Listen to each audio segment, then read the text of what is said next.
All right, time to wrap with Patrick Reusse. And Patrick, do you have, after one preseason game, because I see a lot of optimism, Timberwolves fever?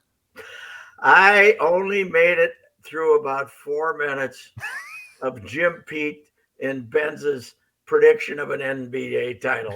I could only take about 4 minutes of it, and I did like a couple of plays I saw from Edwards, and I like Naz Reid a lot. I like those two guys. So but I did that before I listened to Jim Pete and Dave Benz just basically slather them with praise yesterday. So. First game, Jim Pete. The one good thing with Jim Pete is when they start to screw up, he'll call them for it, which is what I rely on, because that's what the rest of the guys at Bally's don't do.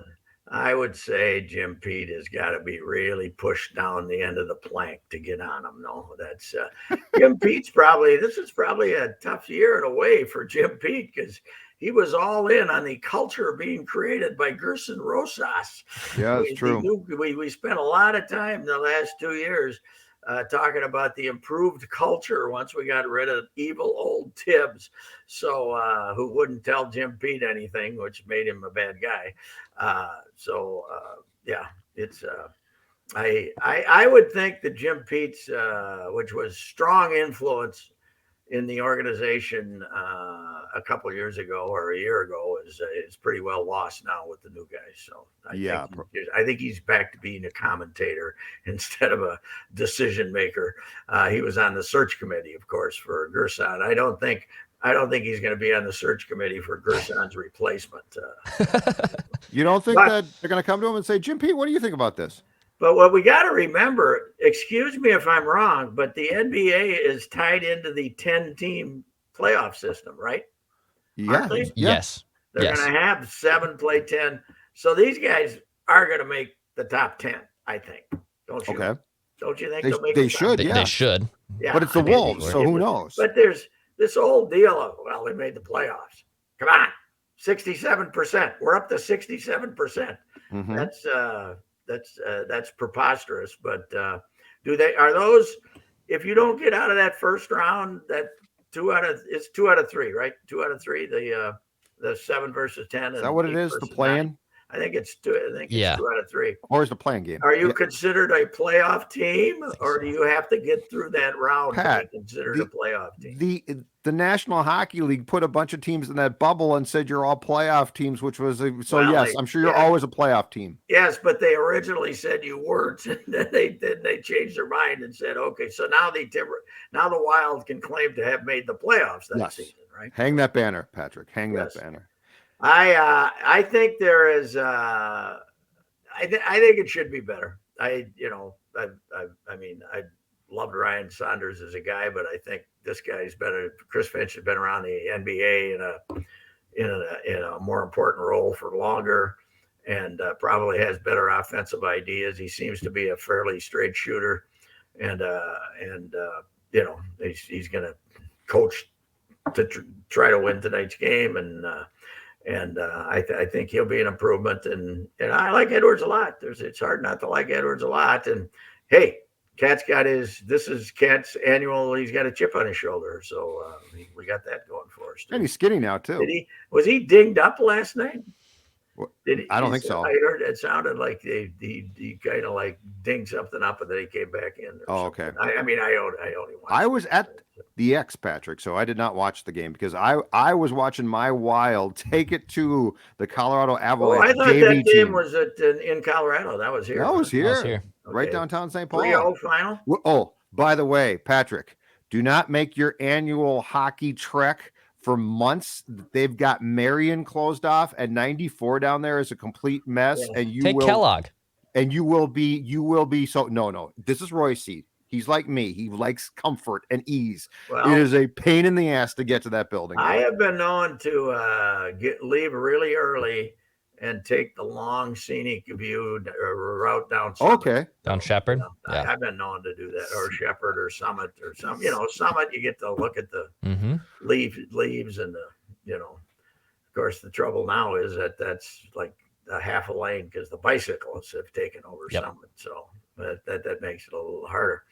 I got in really a lot of trouble with I was driving down Summit going to the Wild game about 3 years ago, and there was a snowy, icy day, and there was a guy's out bicycling on that lane, and I was on the radio with Such. This was back when you could talk on the cell phone when you were in the car, and I said, now, if one of these guys slides under that car, under my car when I'm riding by, whose fault is that? If he slides because these guys are out there fighting and trying to go on the ice, and we're supposed to be looking out for them. You're not supposed to be on your bike in winter, buddy. Get a car. I would agree with you completely. Ride a bus, do something. We don't need you.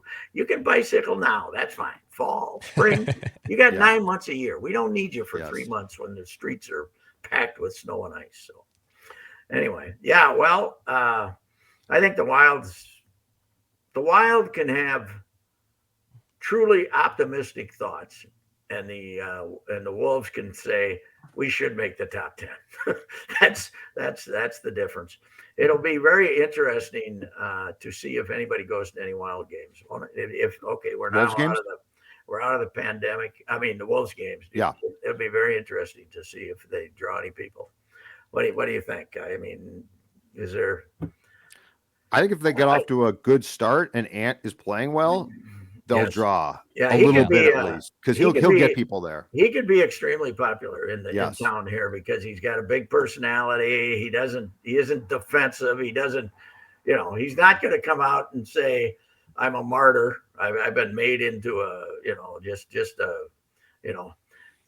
guy making $190 million who's accomplishing nothing, telling us what a burden it's been to, he certainly had the family problem with the COVID and everything, but the rest of it, people criticizing his play. Well, if you're the alleged star of a team that wins 30 games, people are going to, and then you don't play half the time, people are going to criticize you. So the lack of reality with guys like that is one of the things about the NBA that drives people crazy.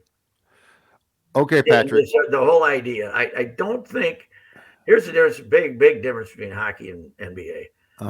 You are not, if you are a really good player, you are not entitled to win a championship.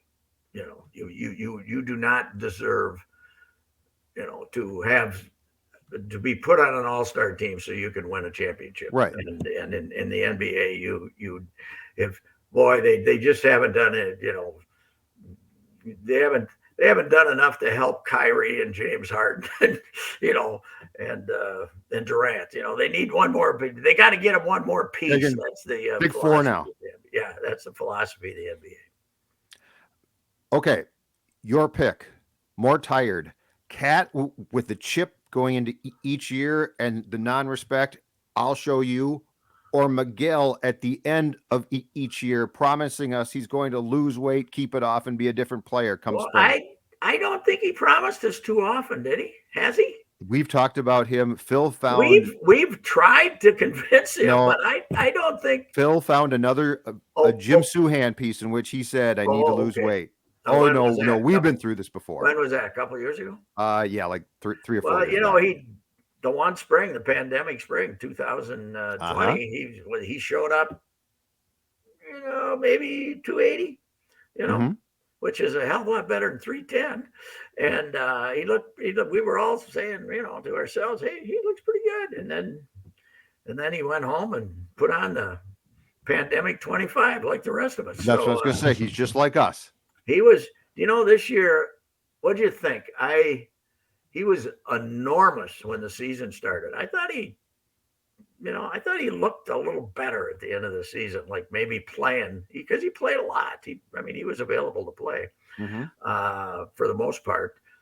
I thought he, might have put a little effort into this season, and we'll see. He has done it once. Perhaps he can do it again. You sound very optimistic. I am skeptical at best. Yeah, but Judd, somebody got to him and said, listen, you've made decent money, but there's 100% chance you're going to urinate all of it away within about 3 years, like you did your signing bonus.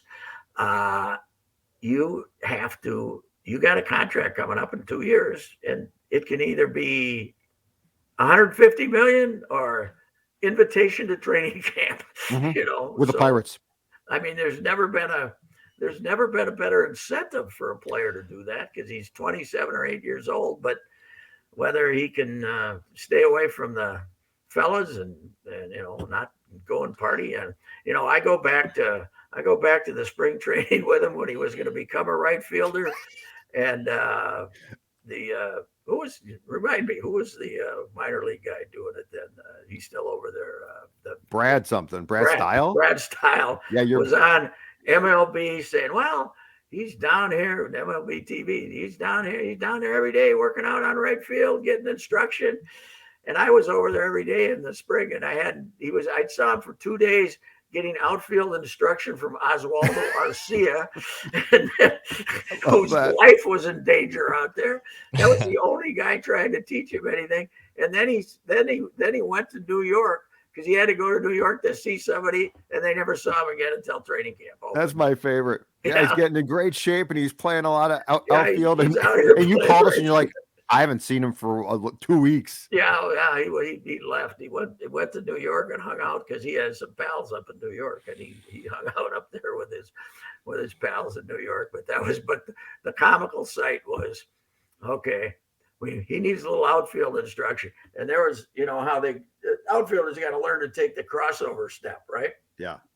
And the guy trying to teach him the crossover step, and by the way, they were doing it in left field, not right field, was Oswaldo.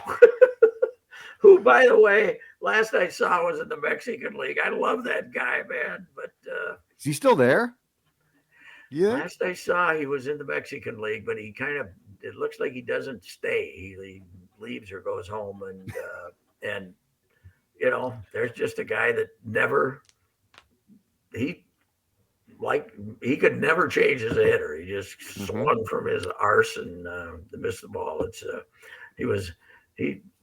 It's amazing how these guys disappear, man. You gotta, Trevor Larney better look around and figure out you got to put the ball in play sometimes, because he could be Oswaldo Arcia if you're gonna strike out 200 times in a 500 at bat season. So, did you see who crowd surfed his players after his big win at Purdue? Oh yes, there's no doubt. And the Pioneer Press ran it on their front page of their sports section. They didn't run a highlight of the game. They ran PJ about to crowd surf his Apparently, players. we do that after every victory because he did it after Miami of Ohio too. I want Zim when they beat Detroit on Sunday to crowd surf to surf through his players. You know who I would have wanted to see crowd surf? Tracy Claeys, damn it, when they won one of their big games. That'd be a workout for players. Huh? That would have been an actual workout for the players. Yes, it would have been the offensive lineman. We got all the linemen get over here. Tracy's going to crowd surf. The running back just collapses. I can't say I try to get on the. I don't try to get on the PJ, but he makes it so easy for me to consider him one of the great pains in the ass we've ever had around here. He just makes it too easy for me. There's nothing I like about the man. There's nothing I like about him. There's nothing. You can't find anything. He weighs what, 160 maybe? I don't even. 140 pounds of it is bull crap. It's he's 140 pounds of 20 pounds of raw man muscle and 140 pounds of bull crap. Okay, give me your all-time least favorite 5 coaches in this town.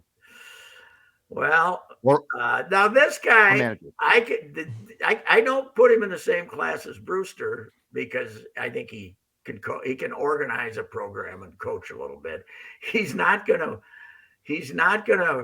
hire a run and gun offensive coordinator and recruit for that, and then suddenly before a bowl game say, I'm going to change this, we're going to become a power running team. And he's not going to do idiotic stuff like Brewster. But Brewster, I didn't give him the first day. I mean, I went to his opening press conference over at the McNamara Center and said, okay, this is ridiculous.